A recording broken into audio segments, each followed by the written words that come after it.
Welcome to Replay Magazine's podcast, where we'll dive into the legends and interesting stories within the world of what we call coin-op entertainment.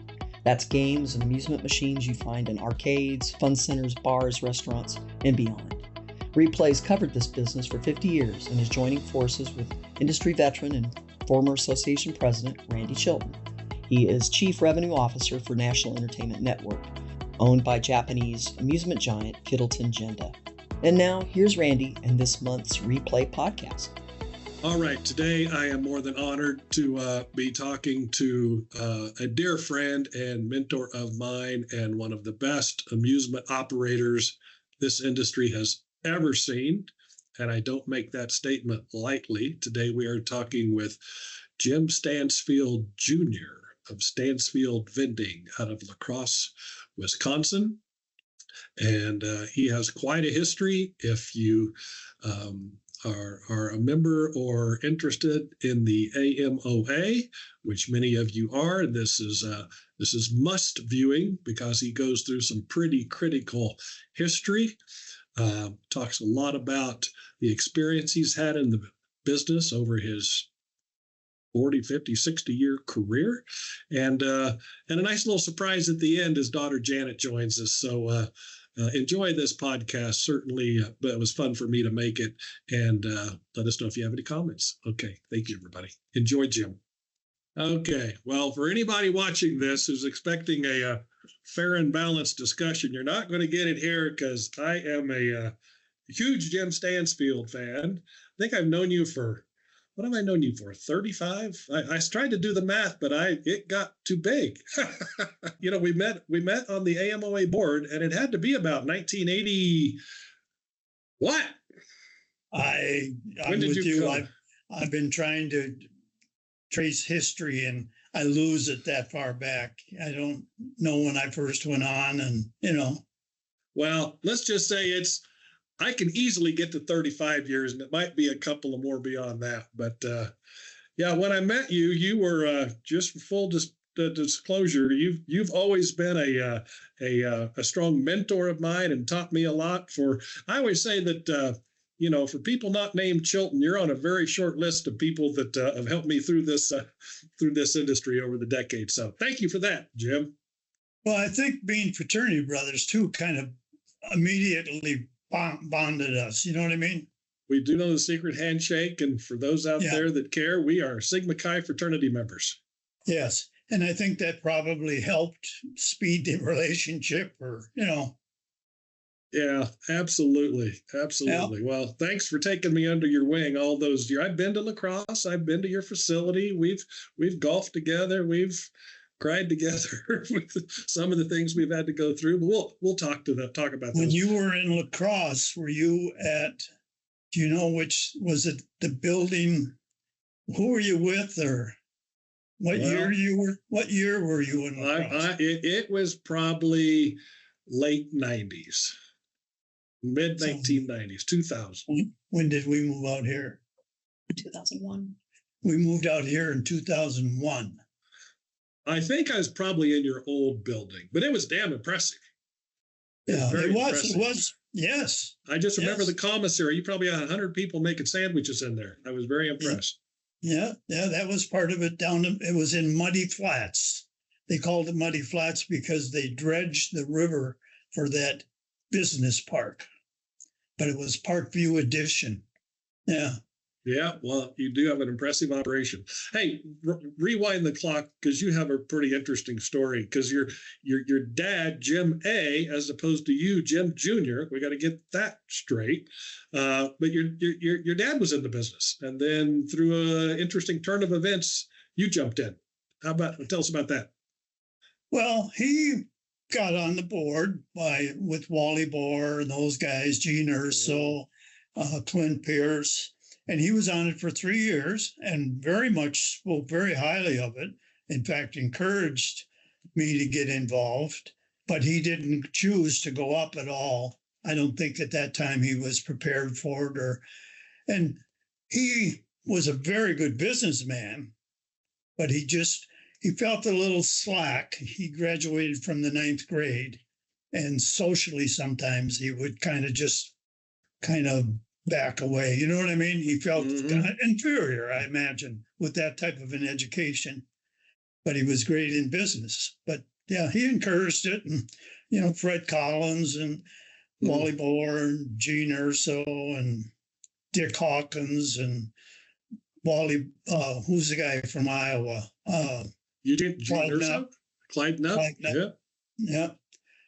So you get into that, and everybody wants to get you involved. And it was a good experience.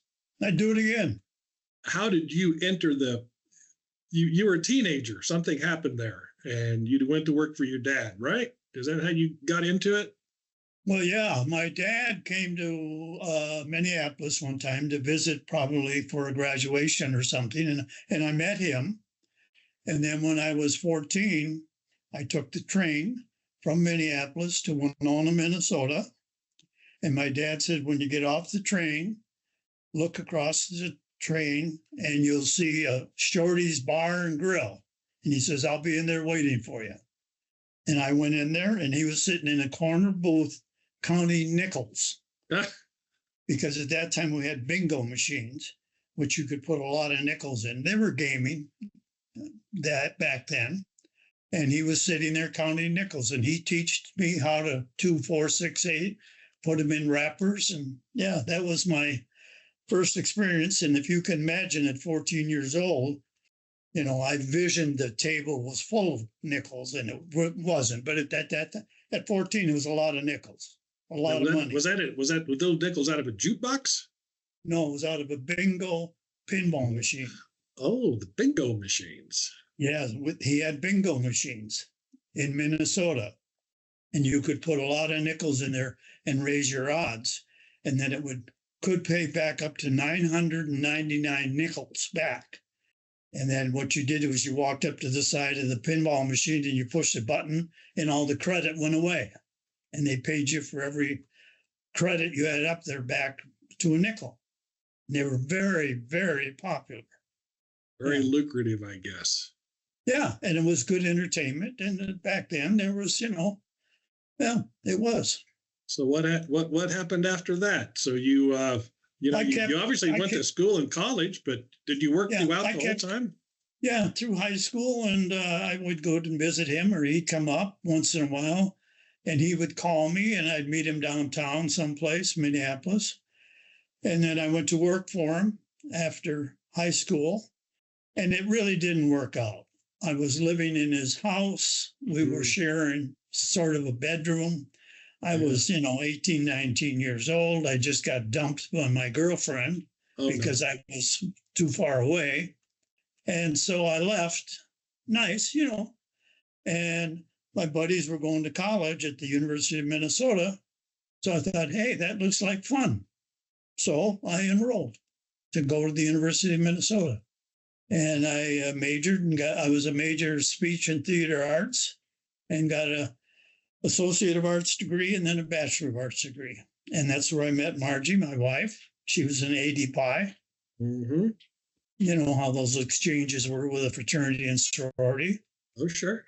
And we met, and we both graduated and got married in 1966. And I joined the Army, and Margie and I moved to LaCrosse. And she was a school teacher, and I was working at Stansfield Vending, Stansfield Novelty Company at that time. And then what happened was on a Saturday, my dad was pheasant hunting, and a fellow that I used to take calls for, he had cigarette machines, and his son came in and said, the route's for sale. His dad passed away last night, and I bought it. And I had 21 cigarette machines. And that's when we went into the vending business. Wow. And just grew from there. And eventually our commissary was in Aquinas High School for 20 years. We rented a facility there and paid a commission. And then eventually we moved down to where you were, Muddy Flats. Okay. Yeah. So that's fascinating history. And then in about, you got two lovely daughters, which one is sitting right beside you. They joined the company. Yes, they did. About what year was that? 1997. 1997. But what happened, both of them went to Madison. And she then went on to Seattle and majored in business. And while she was there, she called and she wanted to come home early. And I think I talked to you about it, about salary. And if you remember that, because I was very concerned. I didn't want her to come home without a degree. And I talked her into it, or we talked about it, and she agreed. She was married. She wanted to come home, buy into the business, and raise a family. And we agreed that she would stay there and get her master's degree. So that's what she did. You said with a master's degree, this is what you make. Without it, this is what you make. And they were different enough to keep her in school. Yes, I believe it was. You coached me. What? If you remember that. How the heck did I coach you on that? Well, you did. I remember. I had infants at home at the time. Julie, the youngest daughter, she went to Madison. Yeah. And then she went to Chicago, Northwestern Law School, got a law degree, and practiced law downtown Chicago in a small firm. She told me it only had 150 attorneys. So she practiced law. Yeah, in Chicago. And then when Janet told me that she wanted to come home and buy into the business, I went to Chicago and told Julie what was going to happen. And I said, no stockholders, no private partners, nothing like either work or don't, but somehow I will try to treat you fairly. And she came back and did a little research and decided to quit law. And she came home to be part of the company. And now owns it. Well, your employees own it. All the employees, yes. But ESOP. Originally I owned it, bought it from my dad, and I sold it to the girls on basically a land contract. And they paid me for 16 years. And at the end of 16 years, I was out of it. But we owned the property together for a while, and now I don't. Janet and Julie own the buildings. Right. But and the company prospers today, and Janet leads the game side of it, right? No. Is that how we describe it? No. Because you sold what happened is Janet was in charge of the vending, and Julie was in charge of the music and game business. Oh, okay. And Julie got married and couldn't get pregnant. So she adopted a Korean boy by the name of Will and brought him here when he was 16 months old. Mm-hmm. And they waited for a couple of years, and then they adopted another boy, Chuck, Charles came to LaCrosse. So she has had two sons, and she decided that she would like to be a stay-at-home mom. Right. So she sold her interest in the company to her sister. So Janet owned the company for a number of years. And then she's at the age where she needs an out somehow, and you can't just sell it on a land contract to anybody. So now it's employee owned. And Janet did all of that. I had nothing to do with it. That's a whole story in itself. I know that's hard to do, and congratulations to your whole family for pulling that one off. So the company thrives today. Everybody's doing great. And they sold, Janet and Julie, we had an office in Wapaka. They sold that. We had an office in a facility in Eau Claire, and they sold that. And then they sold the food service division of our company to Canteen. And now Canteen rents 80% of a 71,000 square foot building. So if they mow the lawn, Canteen pays 80% of what it costs to mow the lawn. They pay 80% of it, whatever it costs. And they're a very good tenant, as far as I understand.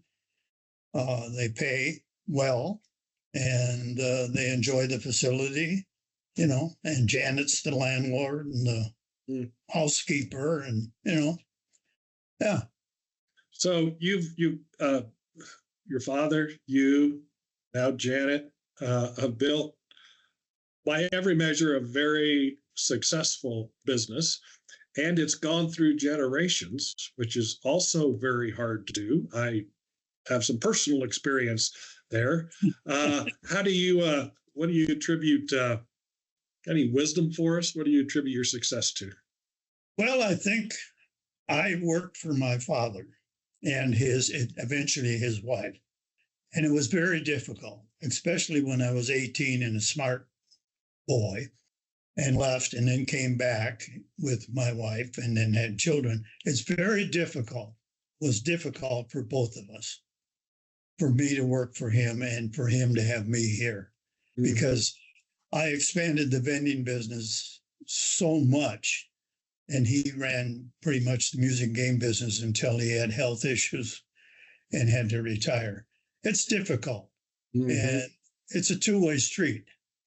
He was as good a boss, father as I think he was capable of, and I hope that I was as good a son, worker, whatever, capable of, and we worked it out, you know. And eventually he, in a wheelchair at the hospital, several days before he passed away, he signed off on everything.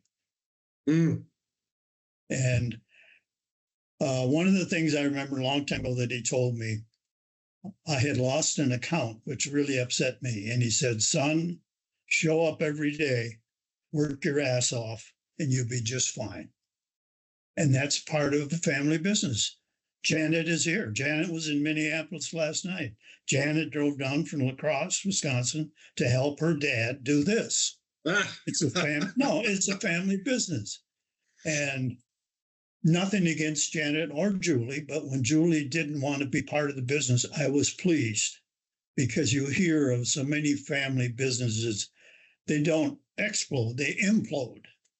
You know, you've heard of in-laws, or we've seen it in our industry and in car dealerships, and having two women, two boys, one of each or whatever. It's very difficult. We have a grocery business in this town that struggled for years to try to work it out. That's just, and we still to this day, the three of us have an agreement, actually the four of us, including my ex-wife, is tell it like it is. If you got a problem, speak up. If you don't talk, you don't bring it up. We all assume on the team that everything is working and we're happy. If you got a problem and you don't bring it up, that's your fault.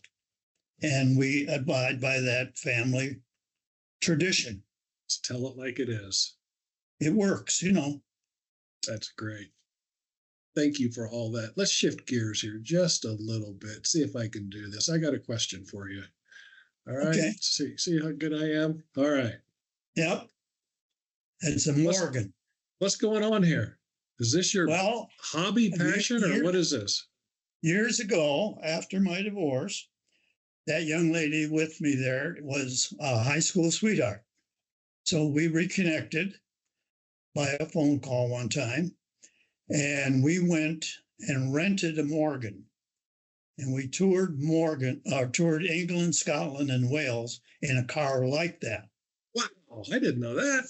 For a couple of weeks, we toured it with two other cars, and then we had a leader.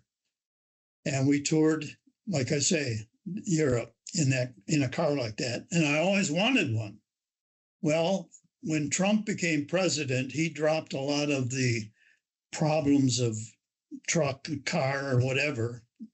So in I think it was 2019, that car has got a Ford V8 in it, Ford 6, like a Mustang. It's got air conditioning, power steering, all the comforts, radio, whatever you would want in a Morgan. You can buy those brand new. And in Santa Monica, they sell them. And I went to the dealership in Santa Monica and sat down, and we worked out what I wanted on the car.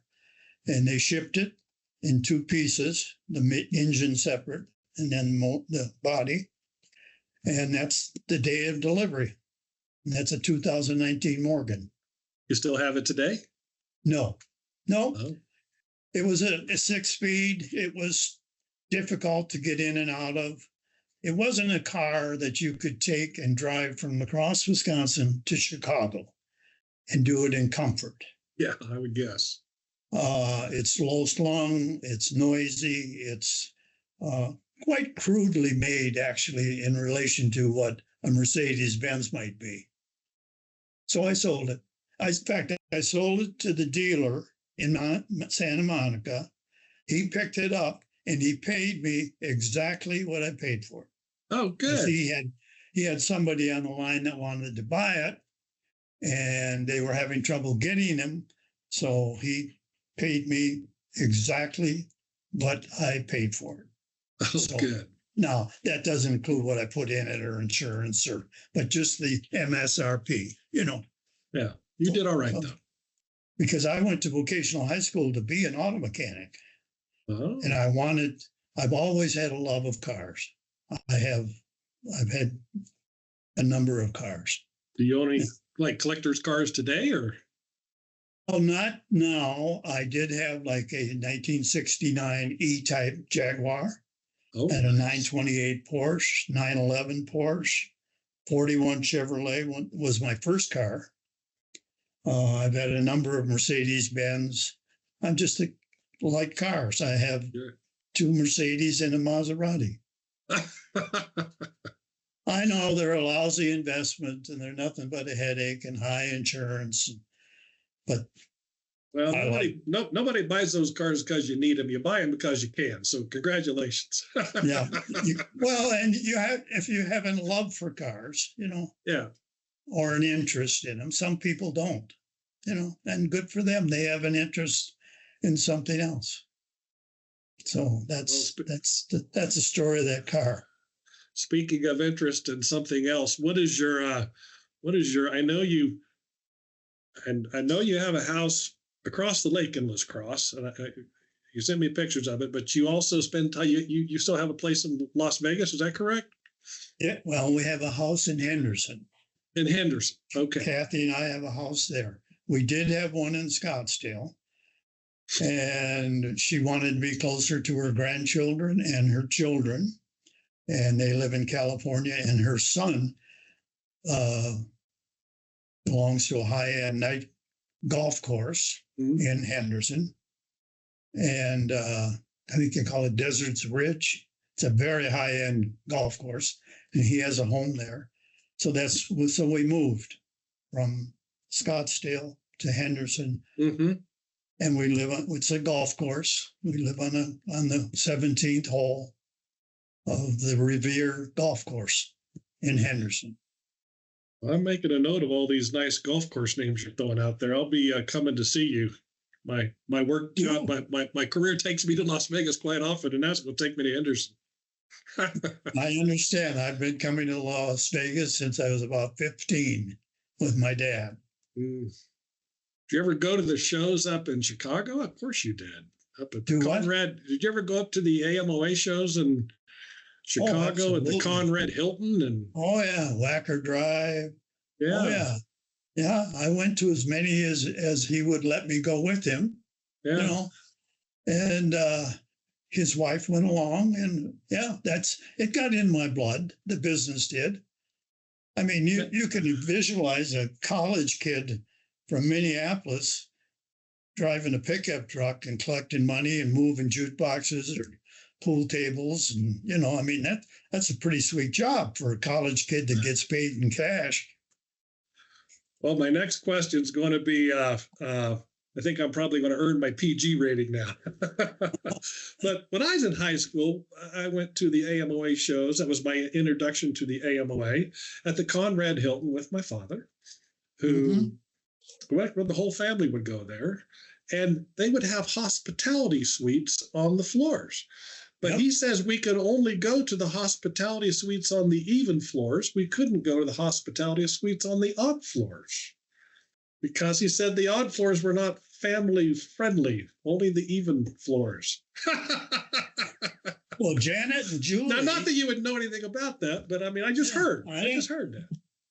Janet and Julie came down when Chubby Checkers was the entertainment. Oh, at the Marriott in Chicago. And Marge, Janet, and Julie came. They came to conventions with us. They came when I would go to state conventions. I was president of the state association. Janet and Julie would sit at the head table when and yeah, we broke them into the business, and their grandpa was there, and grandma, and it was part of a family. I'd take them to a lot of shows, because that's what we did. Yeah. Yeah. Well, that's how I got my indoctrination. So yeah, those are some fun times. Mm-hmm. All right, let's talk about we can't not do this without talking about our AMOA experiences, which has had some highs and lows, and let me give you my version of it, because I was president in 96 and you were 99. You were 99. Yes. And somewhere during my term or shortly thereafter, we decided to part ways with our management company, Smith Buckland.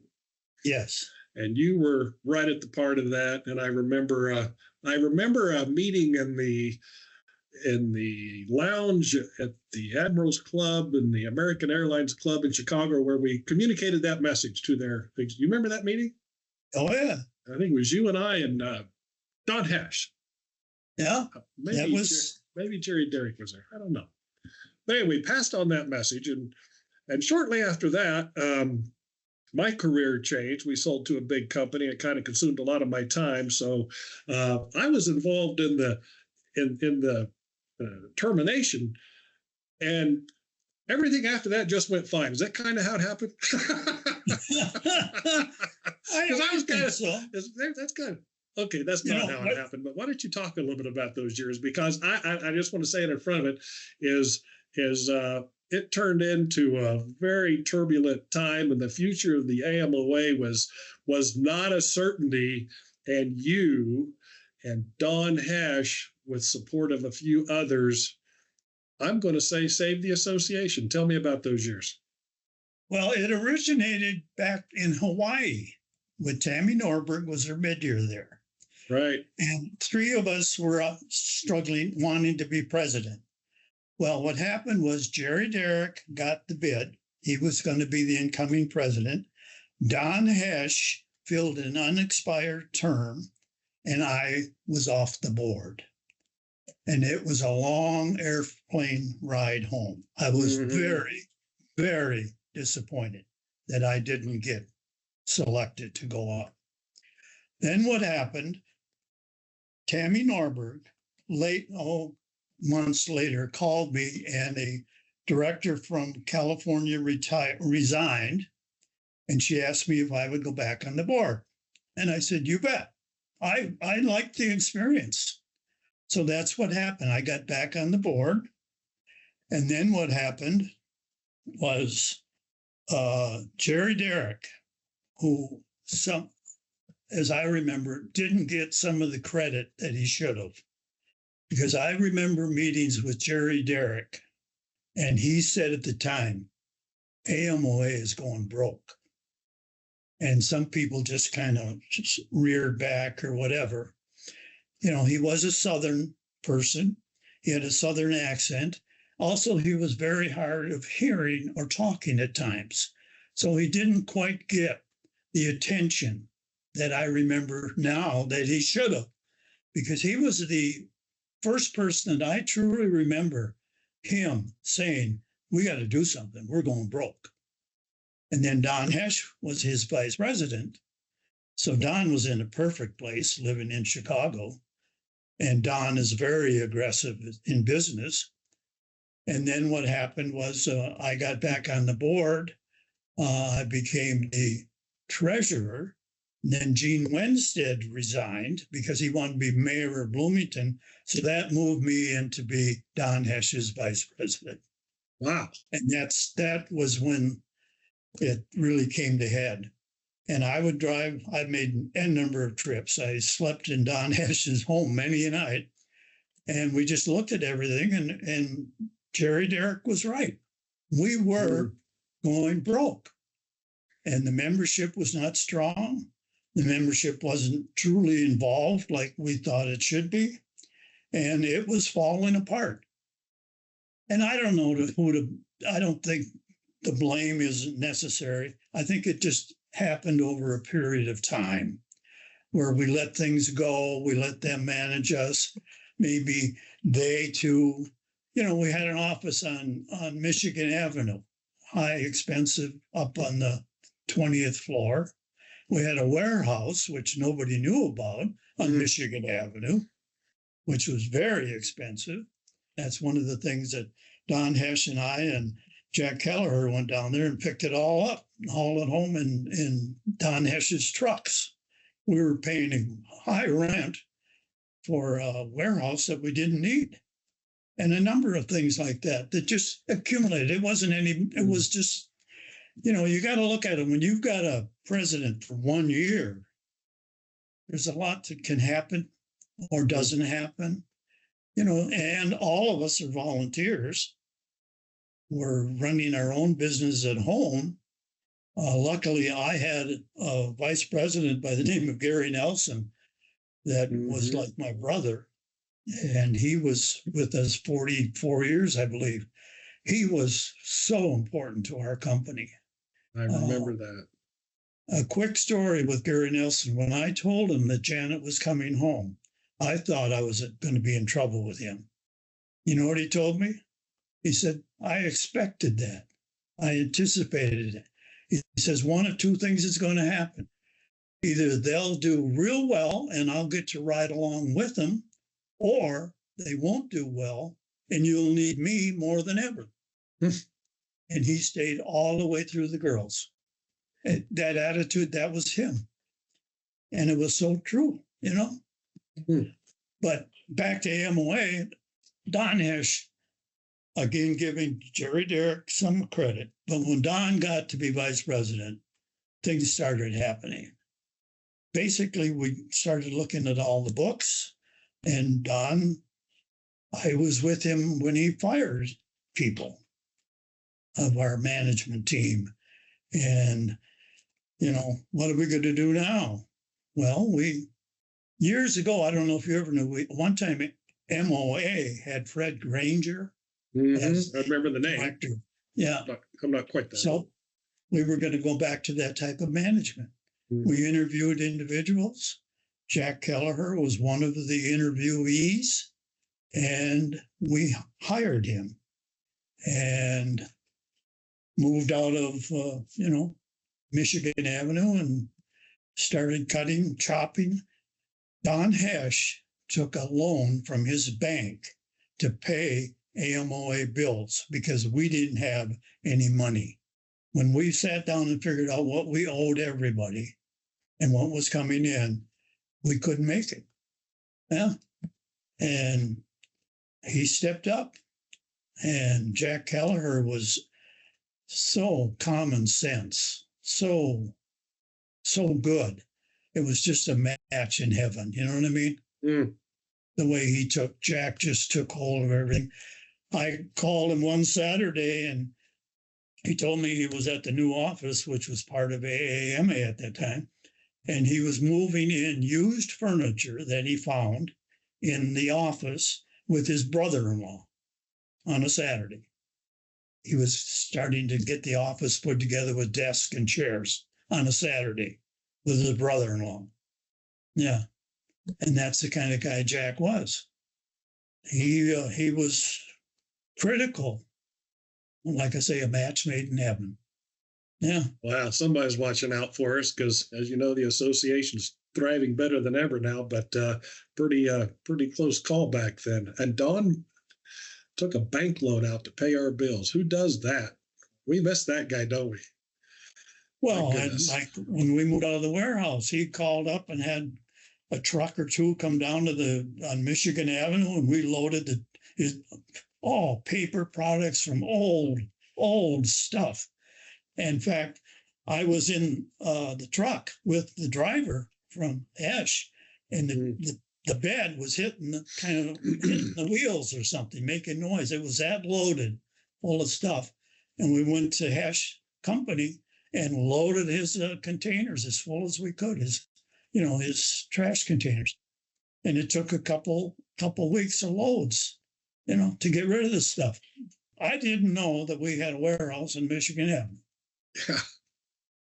And I don't think that some people didn't know that, Oh, I'm sure. Right. Nobody knew it. No, it was things like that, Remember when we had entertainment and we would sell tickets for $100 a head to come to we lost money on those events. Oh, we would sell 1,000 tickets at $100 a piece, and we would lose $100,000 on the dinner. Yeah. I mean, those are the type how of do you things do that that? How do you do you that? start looking at. We started looking at and saying, well, like my mid-year was at the Flamingo Hotel Right. because of the rates. And then we had committee meetings. And if you were the chairman of the whatever committee, you had the meeting in your room. We sat on beds. We didn't go to a meeting room because you had to rent them. Right. So, like my room, I had a room, and that's where we had the meetings. And you're in the bedroom. And Jack Keller was, he was an instigator of a lot of this, Yeah, he really was. He watched and managed well, and he did hired, who's the gal that's still there? Lori. Lori. He hired Lori at that time, and she's running it now. She's running it. And she's just, she was on board a long time, and she was part of it. You'd call AMOA, she'd answer the phone. Yeah. Before, when you called AMOA, you talked to some lady on Michigan Avenue. So that's basically what happened. And then, of course, Frank Sininsky was my vice president, and he was ruthless when it came to getting bills with no credibility. Frank was a wonderful guy to have managing the money at the end, because he wouldn't pay without a very specific accounting system. He said, no, you can't. I'm not going to send you that kind of money without.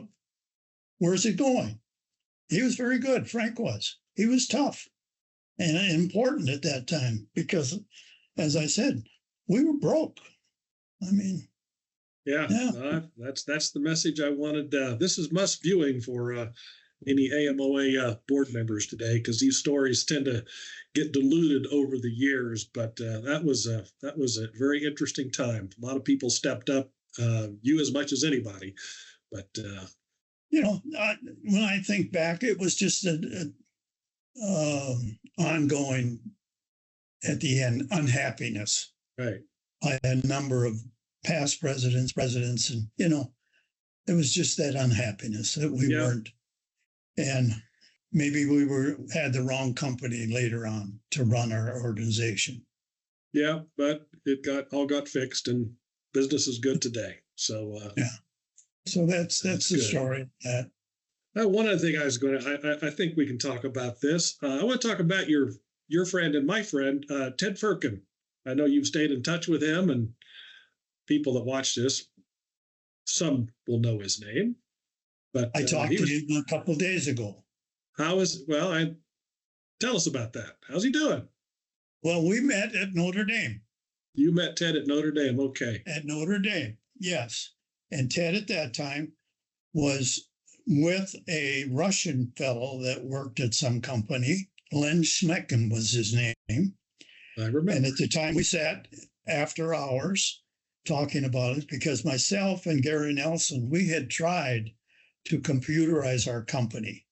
In fact, we had a lot of machines already tagged and numbered, but we couldn't find the right mix.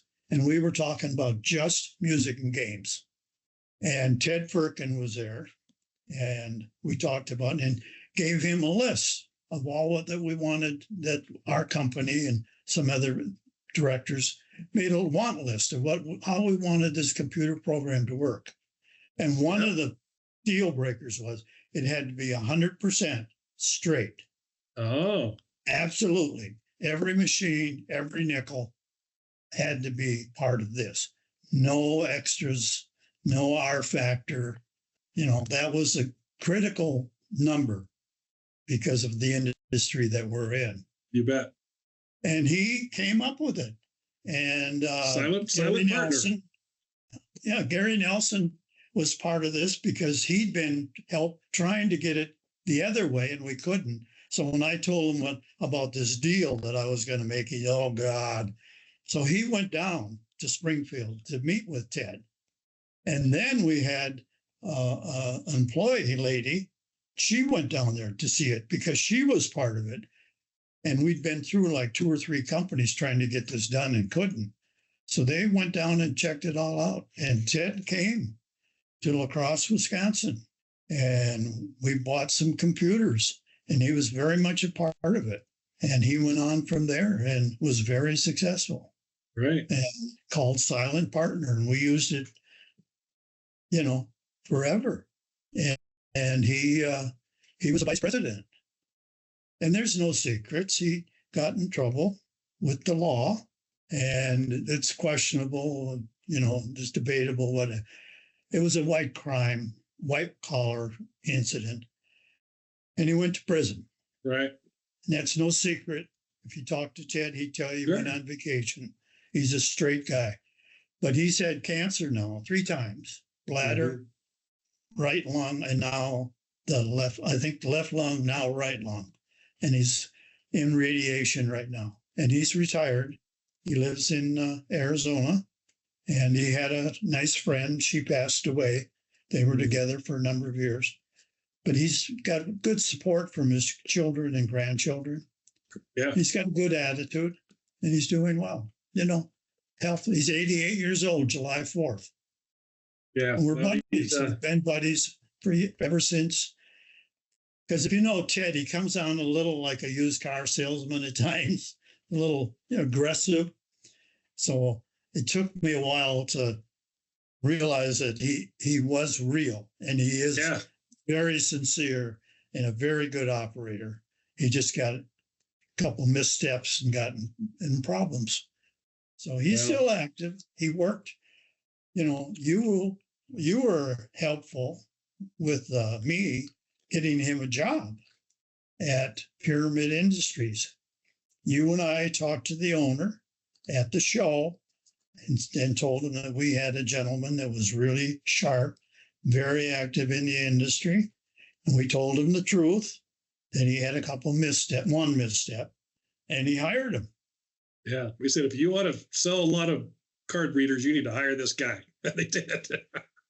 Well, that's pretty good. I mean, he knew everyone. He was at the shows. Oh, he worked the show, every show that he could. And he traveled a lot of different places, selling his ware. And he was good at it. Is good at it with computers. There's none better. None better. Yeah, he came to Wichita, Kansas. So, that's part of this industry and part of the friendship that, like you and I acquired, or, you do in this industry. I think. And if if I was in the car business, I'd be this, have the same type of relationships. Right. Yeah, that's true. Well, hey, I'm going to call an audible here. Janet may kill me, but if she's sitting right beside you, could she scoot beside you? I wanted to ask Janet a couple of questions. And Janet, if you don't like this, we'll edit it out. But fine. I appreciate you helping Dad here get hooked up on his Teams call, and we had a rehearsal a few days ago, and you're doing great. But hey, Janet, what should I be asking your dad that I'm not asking? I'm not a pro at this. We're just making this up. Oh boy.